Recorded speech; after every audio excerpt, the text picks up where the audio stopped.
मैं 12 साल का एक क्यूरियस लड़का था।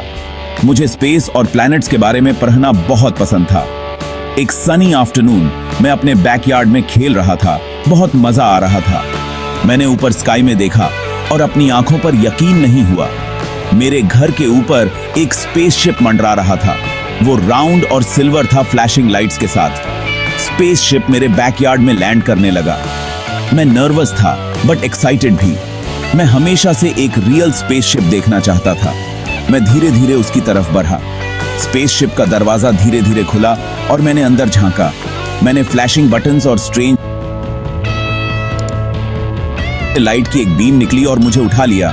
मैं डरा हुआ था बट अमेज्ड भी। मैं एक एडवेंचर पर था। शांतनु एक अनफॉरगेटेबल जर्नी पर जाने वाला था।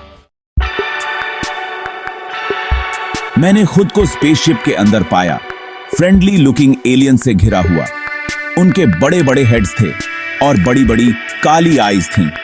एलियंस सिल्वर सूट्स पहने हुए थे और हाई पिच्ड बीप्स और बूप्स में बात कर रहे थे।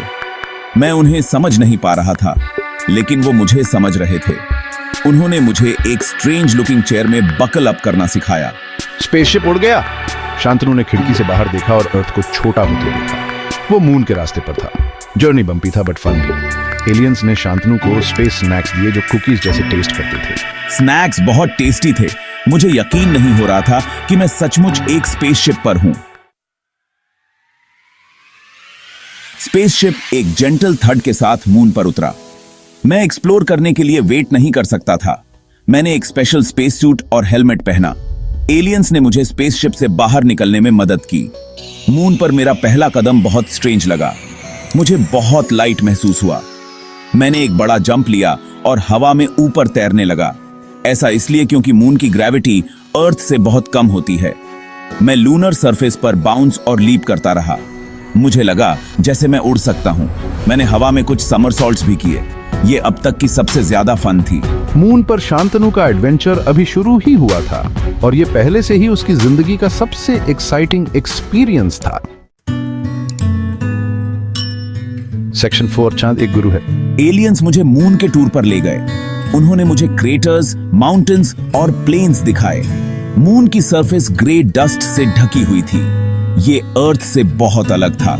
शांतनु ने सीखा कि मून का कोई एटमॉस्फेयर नहीं है। इसका मतलब है कि वहां सांस लेने के लिए हवा नहीं है। मैंने यह भी सीखा कि मून अर्थ का ऑर्बिट करता है। मून को हमारे चारों ओर घूमने में लगभग 27 दिन लगते हैं। मैं बहुत कुछ सीख रहा था। शांतनु को एहसास हुआ कि हमारा प्लेनेट अर्थ कितना स्पेशल है। यह हमारे सोलर सिस्टम में लाइफ वाली एकमात्र जगह है। सेक्शन 5 घर वापसी। एक अमेजिंग एडवेंचर के बाद घर वापस जाने का समय हो गया था। मुझे अपने नए एलियन फ्रेंड्स को अलविदा कहने का थोड़ा दुहक हुआ। मैंने उन सबको एक बड़ा हग दिया। वो मेरे साथ बहुत काइंड थे। शांतनु वापस स्पेसशिप में चारा गया और खुद को बकल अप कर लिया। जैसे ही वे स्पेस में उड़े, उसने मून को अलविदा कहा। मैंने खिड़की से बाहर देखा और अर्थ को करीब आते देखा। मैं घर वापस आकर एक्साइटेड था, लेकिन मैं जानता था कि मैं अपने मून के ट्रिप को कभी नहीं भूलूंगा।